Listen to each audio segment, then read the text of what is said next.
अस्सलाम वालेकुम वरहमतुल्लाहि वबरकातुहू। आज इंशाल्लाह जी हम सबक नंबर 3 का आगाज़ करेंगे और बहुत आसानी के साथ इंशाल्लाह आप रसूलुल्लाह सल्लल्लाहु अलैहि वसल्लम की सीरत को सीख जाएंगे।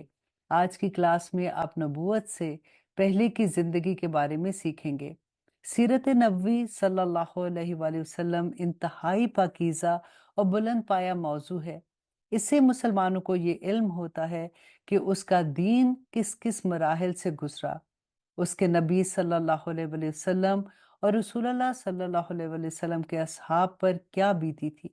अल्लाह सुब्हाना ताला ने आप सल्लल्लाहु अलैहि वसल्लम को कैसी कैसी खानदानी शराफत बख्शी और इस तरह वही और रसालत और दावत दीन के लिए मुंतखब फरमाया। फिर आप सल्लल्लाहु अलैहि वसल्लम ने इस राह में क्या क्या मुश्किलें झेली, कैसे कैसे मसाइब को बर्दाश्त किया और बिलाखिर किस किस तरह के इनामात से नवाजे गए।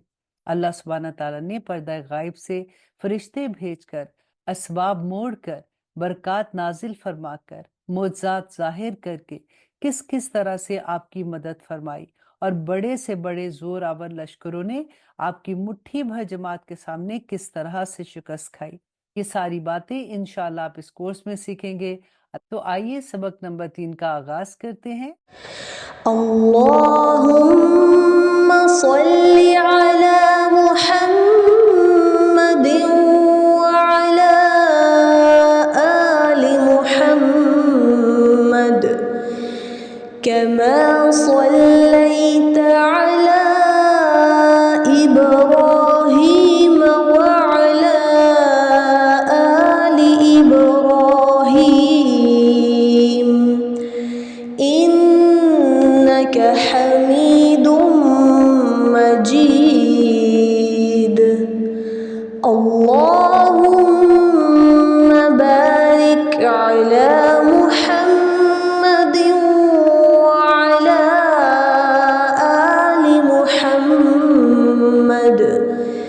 कमा बारकता अला इब्राहीम व अला आलि इब्राहीम इन्नका हमीदुम मजीद। बिस्मिल्लाह अल्हम्दुलिल्लाह वस्सलातु वस्सलामु अला रसूलिल्लाह रब्बि इश्रह ली सदरी व यस्सिर ली अमरी वहलुल उक़दतम मिन लिसानी यफ़क़हू क़ौली। नाज़रीन अस्सलामु अलैकुम व रहमतुल्लाहि व बरकातुहू। सीरतुन नबी सल्लल्लाहु अलैहि वसल्लम उंगलियों पर अहम वाक़यात को याद रखिए आसान तरीक़े से। सबक नंबर 3, नबूवत से पहले की ज़िंदगी। हज़रत मोहम्मद सल्लल्लाहु अलैहि वसल्लम की पैदाइश कहाँ हुई और कब हुई? आप सल्लल्लाहु अलैहि वसल्लम की पैदाइश तकरीबन 1500 साल पहले मक्के में हुई। रबीउल अव्वल का महीना था ये। आपके वालिद का नाम अब्दुल्ला था, वालिदा का आमिना और दादा का नाम अब्दुल मुत्तलिब। आपका कबीला सबसे ज़्यादा इज़्ज़त वाला कबीला था और आप इब्राहीम अलैहिस्सलाम की शरीफ नस्ल से थे। मक्के के लोग इब्राहीम अलैहिस्सलाम के दीन पर थे मगर उनमें शिर्क और बुराइयां आ गई थीं।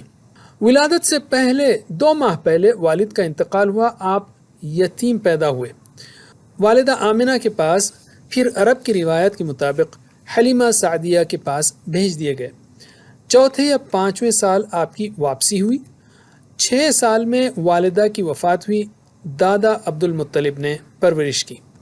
8 साल में दादा का इंतकाल हुआ तो चचा अबू तालिब के पास आपकी परवरिश हुई। इससे हम क्या असबाक ले सकते हैं कि बचपन ही में जिसको इतने सारे गम मिले तो उसका कामयाब होना बहुत मुश्किल है, लेकिन अल्लाह ताला ने आप सल्लल्लाहु अलैहि वसल्लम को दुनिया का अजीम शान और कामयाब इंसान बना दिया। ये कामयाबी भी रसूल सल्लल्लाहु अलैहि वसल्लम का एक मौजज़ा है। कितनी बार आपने शाम का सफ़र किया और निकाह कब हुआ? पहली बार 12 साल में चचा के साथ आपने शाम का सफ़र किया, लेकिन दरमियान ही से हिफाजत की खातिर वापस कर दिए गए। 25 साल में खदीजा रज़ियल्लाहु अन्हा की दरख्वास्त पर तिजारत की गर्ज से आप सल्लल्लाहु अलैहि वसल्लम ने सफ़र किया। इस तिजारत में खदीजा रज़ियल्लाहु अन्हा को खूब नफ़ा मिला और आप सल्लल्लाहु अलैहि वसल्लम की दियानतदारी और अमानतदारी से वो बहुत मुतासिर हुई और उन्होंने निकाह का पैगाम भेजा। तो 25 साल की उम्र में آپ صلی اللہ علیہ وسلم نے خدیجہ رضی اللہ عنہا سے نکاح کیا جبکہ خدیجہ رضی اللہ عنہا 40 سال کی تھیں۔ اس سے کیا ہم اسباق لے سکتے ہیں؟ یہ کہ آپ صلی اللہ علیہ وسلم ایماندار اور کامیاب تاجر تھے، اور حضرت خدیجہ رضی اللہ عنہا معزز اور اخلاق والی خاتون تھیں، اگرچہ بیوہ اور بچے والی تھیں اور عمر میں آپ سے 15 سال بڑی تھیں۔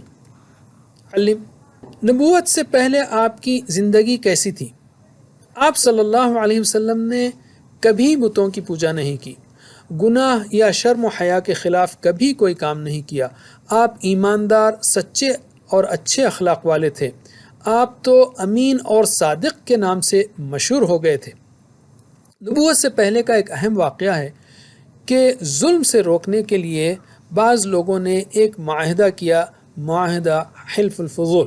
اس میں آپ نے شرکت کی اور آپ فرمایا کرتے تھے صلی اللہ علیہ وسلم کہ اگر اب بھی مجھے کسی ایسے معاہدے کی دعوت دی جائے تو میں اسے قبول کروں گا۔ بیت اللہ کی تعمیر نو کے وقت حجر اسود کے بارے میں قبائل میں جھگڑا ہوا۔ حجر اسود کو اس کی جگہ پر رکھنے کا موقع آیا تو ہر قبیلہ یہ چاہنے لگا کہ نصب کرنے کا شرف اسے ملے۔ آپ کو اس جھگڑے میں فیصلے کرنے کا موقع ملا تو آپ نے حجر اسود کو چادر میں رکھا اور ہر قبیلے کے ایک نمائندے سے فرمایا کہ اس چادر کے کناروں کو پکڑ کر اٹھائیں۔